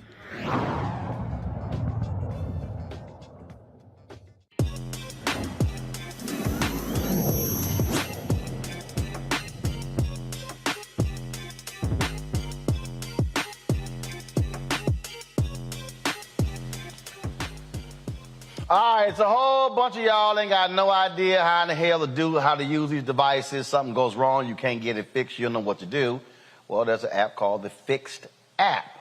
Joining us right now and talk about it is the CEO about this, Luke Cooper. Of course, they're out of Baltimore. So, Luke, how did you do this mobile on demand? So explain how it works, because trust me, there are a lot of people, they don't want to go to the Apple store. And got other people got Samsung phones. They don't know what in the hell to do. Something happens. They don't know who to call. You call places now. You're talking to somebody in another country. And then, of course, you're confused. I mean, it's just drama. So exactly what is the Fixed app? Great question. It's great to be with you today, too, Roland. Yeah, the Fixed app came into inception when I dropped my phone on a bus in Boulder. I was there doing a Tech Stars program, and everyone around me had the same reaction. Fortunately, I was in Boulder, Colorado, where people were a little less biased, right? And I could walk around the bus and ask questions. And when I started to ask people why they had the same reaction, it was all because of the complexity, the expense, the inconvenience of going to the Apple store. A lot of people don't know this, Roland, but there are 50,000 daily Genius Bar requests. But there are only like 400 Apple stores. So when I started to think about that math, it just made sense to offer this service to customers. Now the company is owned by Assurant, and I'm excited about the next phase of growth with it. But it does exactly what you described it to do, which is get your phone back in your hands, very, very quickly. Okay, so how does it work? Meaning, okay, if something happens right now, okay, do they come to me to fix it? I mean, so walk me through the process. Yeah, that's exactly right. So you sign up so Fixed doesn't serve individuals. We serve large scale enterprises. When I started the company, we were initially going after consumers, but we saw that was a very expensive proposition. And so we pivoted and began to focus on big companies. And when we started to focus on big companies, we saw our success just scale, and we grew revenue 400% year over year. I raised $7 million, including a $3.5 million Series A, hired roughly 80 people. A lot of them didn't look like me, and that was also a challenge, right? Showing up as your whole self in scenarios where people are just getting accustomed to the idea of having a black boss, black CEO, black manager, or anything.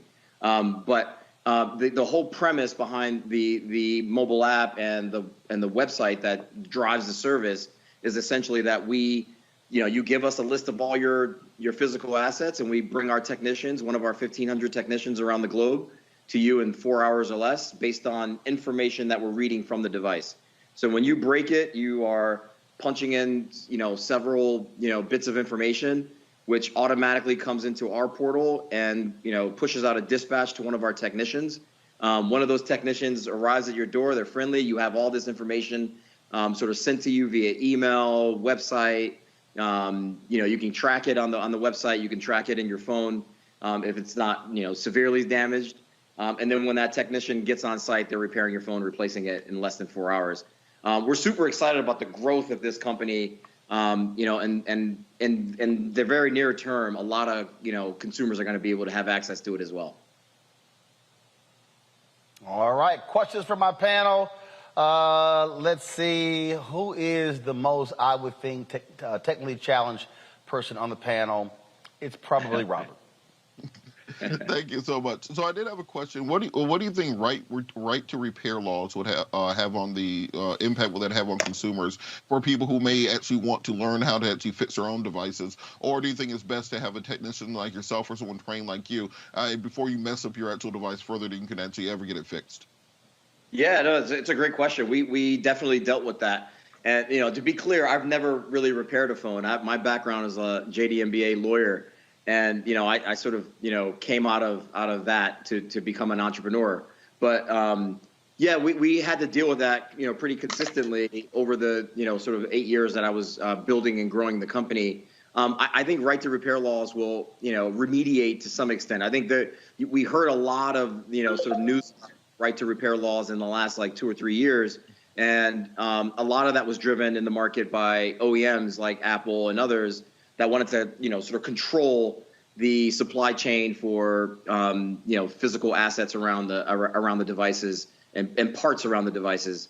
What we've seen in the last year or so is that Apple sort of backed away from that because of all the pushback they've gotten in these individual states about the right to repair laws. I mean, I think the other part of it too is that people have a right to work and create a life for themselves. And, I'm proud of the fact that we were able to create such an incredible opportunity for so many people to support their families and their everyday lives with, the work that they were able to get from us. So, I think the right to repair laws will continue to subside over the, coming near term, but, we'll wait and see. All right, then, let's see. Lauren. How much of your business is impacted by the fact that, typically when I have some sort of tech problem, I find myself on YouTube trying to fix it, trying to get the instructions on YouTube. And I would say probably 90% of the time that works, even if I don't know quite what I'm doing. So I was wondering how much of your business is impacted by the fact that so much of the information to fix things is sort of free. Yeah, no, you're absolutely right, which is what we noticed in 2014 when we started the company. Individual consumers had lots of options. Like if the Apple Store didn't have an option for you, you could go to YouTube, you could buy a part on eBay, and you could try to fix it yourself. You could go into a retail establishment that does phone repair and get it repaired there. There are a lot of options. And so we chose intentionally not to focus on consumers after the first year, and we instead pivoted it to businesses. Because think about this, Lauren, if you are one of 15,000 employees at a big company, and you are moving throughout the day and your cell phone breaks or your smart device has some challenge, you taking 20, 30, 40 minutes out of your day to go figure that out on YouTube, multiplied across, thousands of employees is detrimental to business. It kills your productivity, has all kinds of negative consequences. And quite frankly, all the IT organization, the folks that work in the IT organization are tracked on these metrics. They want to get you back up and running and productive as quickly as they can. And so when we saw that trend happening, we began to focus on large scale companies and, again, grew revenue 400% year over year, acquiring companies like Home Depot, Carlisle Group, T. Rowe Price, and others. Xavier? Yeah, Luke, I know you talked about the consumer side being more of an expensive proposition, but as you've been able to raise more and more money, I mean, what is Fix It eventually becoming the Uber of getting your phone fixed and becoming, and after you acquire more money? Yeah, no, it's a problem. So just to be clear, I sold the company in 2020, in August of 2020. I'm one of 3 Black founders to reach a 9-figure exit after raising more than $1 million in the whole country. I'm the first Black tech entrepreneur in the state of Maryland and city of Baltimore that's ever done that as well. And I mean, that alone speaks to the problem, right? And you're right, I raised $6.5 million, and raising money, certainly was a challenge for us over the 8 years that we were hustling. But when you look at our cohort, right, the group of founders that were, working on similar ideas or similar products that were indirectly competitive with us, they raised $450 million compared to my 7, right?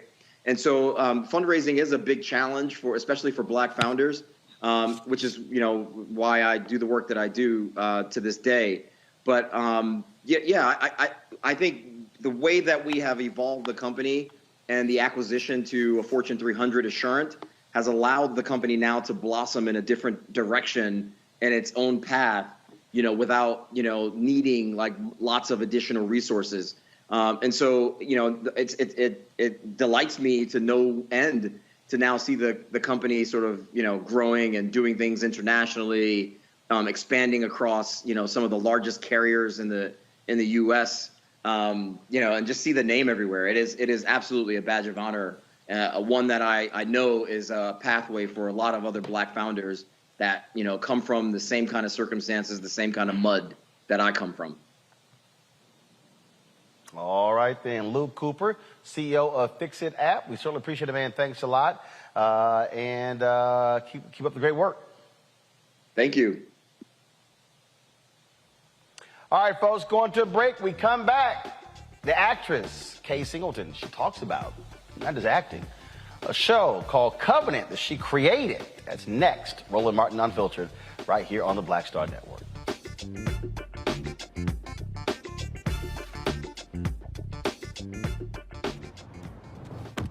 Oh, that spin class was brutal. Well, you can try using the Buick's massaging seat. Ooh, yeah, that's nice. Can I use Apple CarPlay to put some music on? Sure, it's wireless. Pick something we all like. Okay, hold on. What's your Buick's Wi-Fi password? Buick Envision 2021. Oh, you should pick something stronger. That's really predictable. That's a really tight spot. Don't worry, I used to hate parallel parking. Me too. Hey. Really outdid yourself. Yes, we did. The all-new Buick Envision, an SUV built around you, all of you. Once upon a time, there lived a princess with really long hair who was waiting for a prince to come save her. But really, who has time for that? Let's go. Feeling myself. I'm feeling She ordered herself a ladder with Prime one-day delivery, and she was out of there. I want some hood girls looking back at it and a good girl in my tax bracket. Now, her hairdressing empire is killing it. And the prince? Well, who cares? Prime changed everything. What's up, y'all? I'm Will Packer. I'm Chrisette Michelle. Hi, I'm Chaley Rose, and you're watching Roland Martin Unfiltered.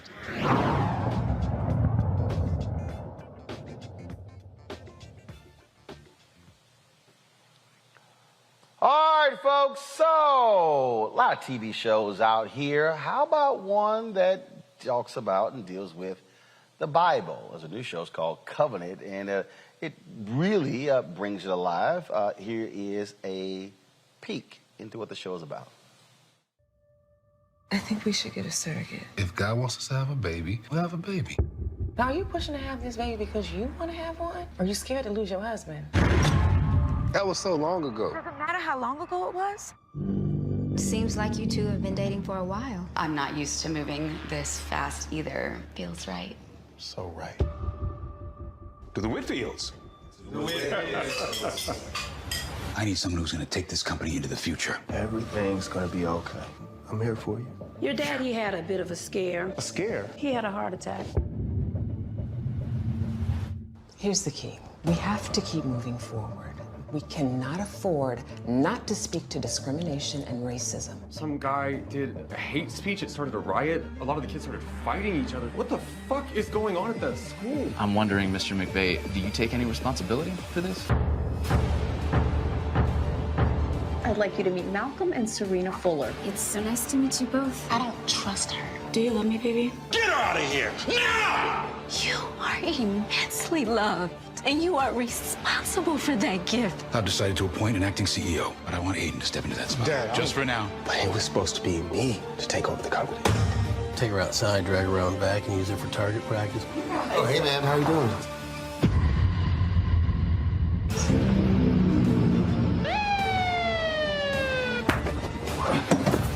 Are you what? We're here to hold you accountable, and you will be judged. All right, the founder, Kay Singleton, she joins us right now. Kay, how you doing? I'm good. How are you? Happy to be here. All right, so when you and I sat down out at the YouTube Black Summit in Atlanta, 2019, you were talking about writing, want to do your own show, not just acting, and the culmination of this, getting the green light for Covenant. But what's interesting is that, again, I purposely set it up that way. When people talk about, you know, this is a biblical show, I know people were thinking, oh my goodness, here come people wearing sackcloth, Right. and folks walking around Africa. But no, so explain why you wanted to take these stories of the Bible, but give it a real life modern day twist. And exactly what you said, Roland. So many times we think we're going to see a show about a biblical backdrop, or if it's a faith-based show, we're going to see the sandals and the sackcloth, and we're going to hear them really talking about Bible verses the whole time and not see that's really poignant to what's going on right now in 2021.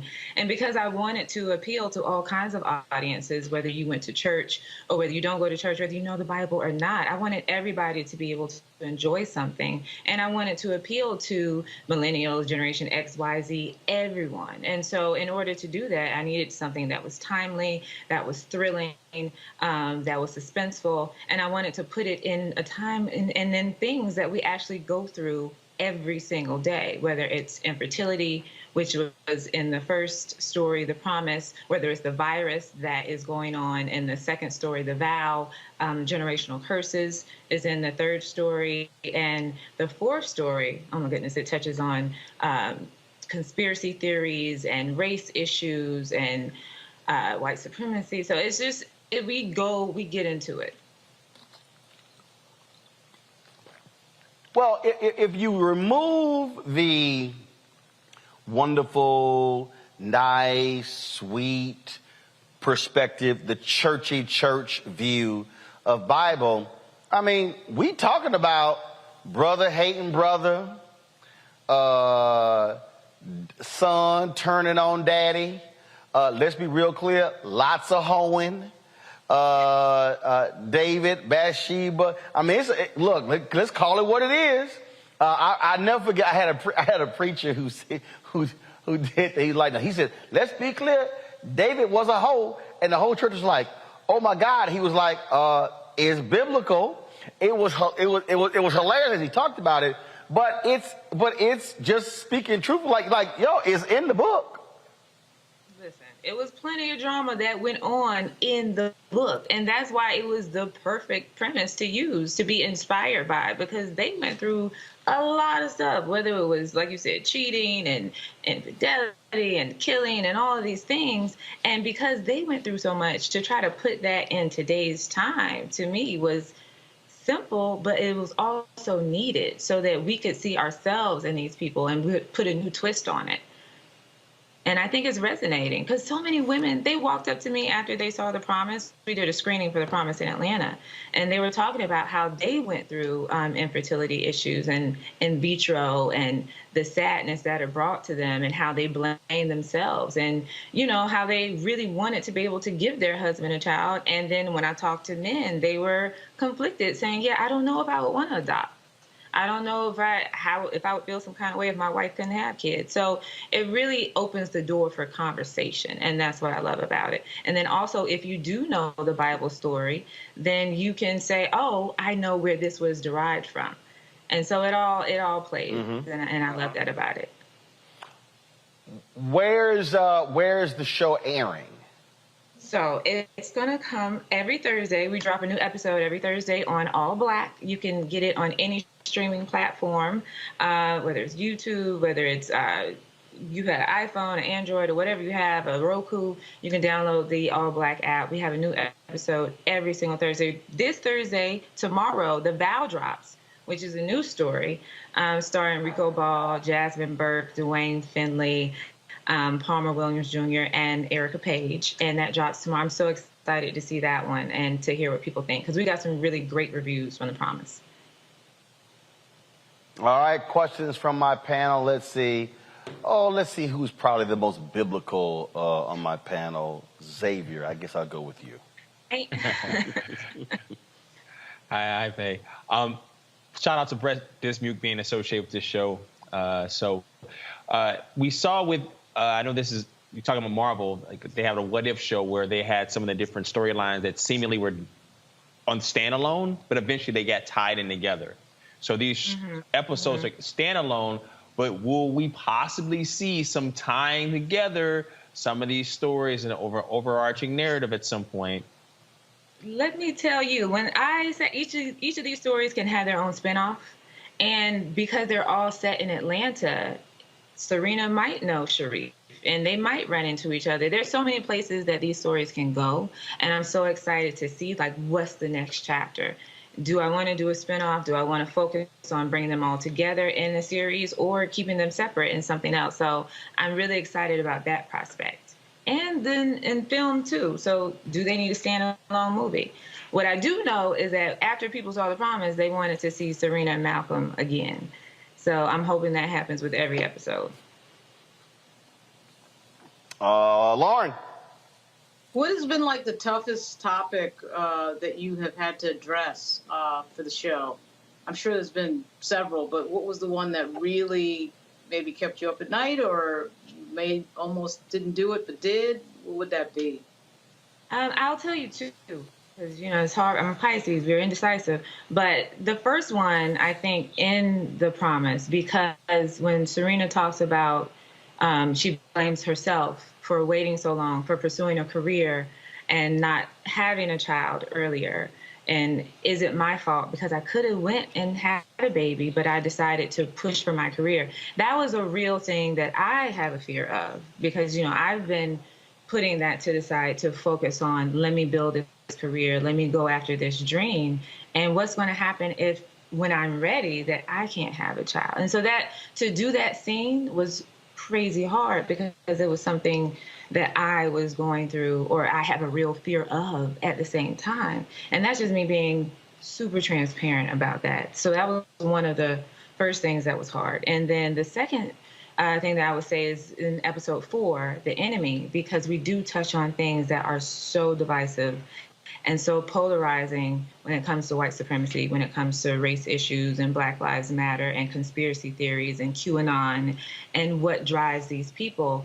I had to go into a deep dive about what makes people join these groups. Let's say like neo-Nazis, for instance.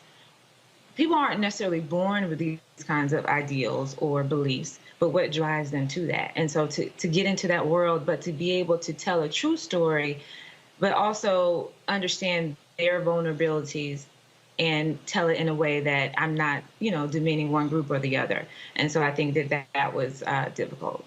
But it's good. We go to the deep end of the pool, for sure. Robert. There's so many stories in the mystical land of Atlanta, but what are some bridges you're not willing to cross? Are there any topics you don't think you'll be covering? A couple years ago, we had a sheriff that showed up in Piedmont Park in a trench coat at midnight, things like that. Or just some of the random things that just happen in Atlanta that seem too ridiculous even for film and television. Are there any bridges you're not willing to cross? I don't think so, because I feel like I'm at a place where I don't mind jumping into those pools of, this is a difficult conversation, but it needs to be had. And so, depending on if I'm the right person to tell it, because I don't want to tell anyone's story that, I don't do enough research on, or I don't know about, or I can't keep it in the right light. If I can tell the story and I've done enough work on it, I feel like there's nothing that we can't explore. I think the Black community needs to have more dialogue in many different areas, and this is the perfect way to kind of spark that. All right, then. Well, Covenant, as you said, is on the streaming platform, All Black.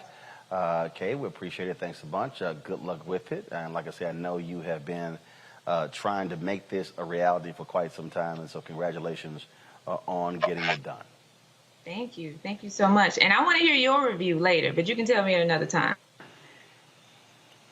I'll send you a text. I'll let you know. Please. All right. Thank you. Thank you for having me. I appreciate it. Thanks a bunch. All right, folks, we got to get out of here. Game 2 of the World Series starts. My Astros, I was there in Houston last night. We lost game 1, but it's all good. We're going to come back and handle the business. And so when the series goes to Atlanta on Friday, it'll be 1-1. Sorry for you Yankee fans. Your team sucks. Y'all spent all that money. Say what? Look, let me tell you the best thing about the Astros. The best thing about the Astros, and the reason I do like the Astros in this moment, is that they beat the Red Sox. Okay? That's what the Astros did. That is the best. They beat the Red Sox. And they're No. We beat that. We beat that ass. That's what we did. So absolutely. Xavier, who's your team? Oh, I'm from Chicago. Xavier, who's your team? You all took out the. Well, I'm from Chicago, Roland. You all took out the White Sox. So we got the cheaters. So just so y'all know, first of all, Chicago White Sox should never talk about anybody being cheaters. Hey, you got me on that one, Roland. There's only one team that has thrown a World Series.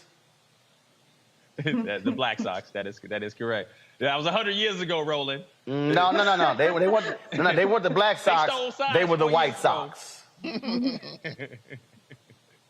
Look, I'm sorry y'all weren't good enough. So, yeah, we took care of y'all. We took care of the Yankees' perennial opponent. And don't worry about it. Atlanta, we better give y'all the business as well. All right, y'all, that's it for me. I'll see y'all back in studio tomorrow. I'm back in D.C. Friday, I'm going to be in Indianapolis for the Stewart Speaker Series. I'm going to be moderating a conversation on activism. Professor Eddie Glaude, also Alicia Garza. We'll be live streaming that right here on the Black Star Network. Also, tomorrow, they've got, of course, protests taking place in D.C. dealing with voting rights legislation. We're going to be live streaming that. Poor People's Campaign, they're going to have their event. We're going to be streaming that. And, of course, Melanie Campbell, her organization, they're going to be having their event as well. We'll be live streaming that. So we always got stuff going, folks. And that's how we keep it busy. And so we appreciate it. Again, great time today. If you missed my lecture at Fisk, simply go to Black Star Network, go to our YouTube channel. You can actually see where I talked about social media influencers. So quite the interesting conversation. And so look forward to that. And so let me also say this here. If y'all want to join our Bring the Funk, first of all, download the Black Star Network app, please. All the platforms we're on, Apple TV, Android, Apple, Roku, Samsung, Xbox, you name it, Amazon Fire, all the platforms. So get the app. In addition to that, please, we want you to support our Bring the Funk fan club. Every dollar you give goes to support this show. Cash App, $RM Unfiltered. Venmo is RM Unfiltered. PayPal is R Martin Unfiltered. Zelle is Roland at RolandSMartin.com. Roland at RolandMartinUnfiltered.com. I'll be back at Fisk on November 13th for a homecoming, day before my brother's birthday. My brother's birthday is the 13th. Mine is the 14th, so looking forward to that. And so, always good to be here, folks. I appreciate it. I will see y'all tomorrow, where the World Series will be tied 1-1 between the Astros and the Braves. Holla!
To be smart. Roland Martin's doing this every day. Oh, no punches! Thank you, Roland Martin, for always giving voice to the issues. Look for Roland Martin in the whirlwind, to quote Marcus Garvey again. The video looks phenomenal, so I'm really excited to see it on my big screen. Support this man, Black Media. He makes sure that our stories are told. See, this difference between Black Star Network and Black-owned media and something like CNN. I got to defer to the brilliance of Dr. Carr and to the brilliance of the Black Star Network. I am rolling with Roland all the way. Honored to be on a show that you own. A black man owns the show. Folks, Black Star Network is here. I'm real revolutionary right now. Roland was amazing on there. Stay black. I love y'all. I can't commend you enough about this platform that you've created for us to be able to share who we are, what we're doing in the world, and the impact that we're having. Let's be smart. Bring your eyeballs home. You can't be Black-owned media and be scared. You dig?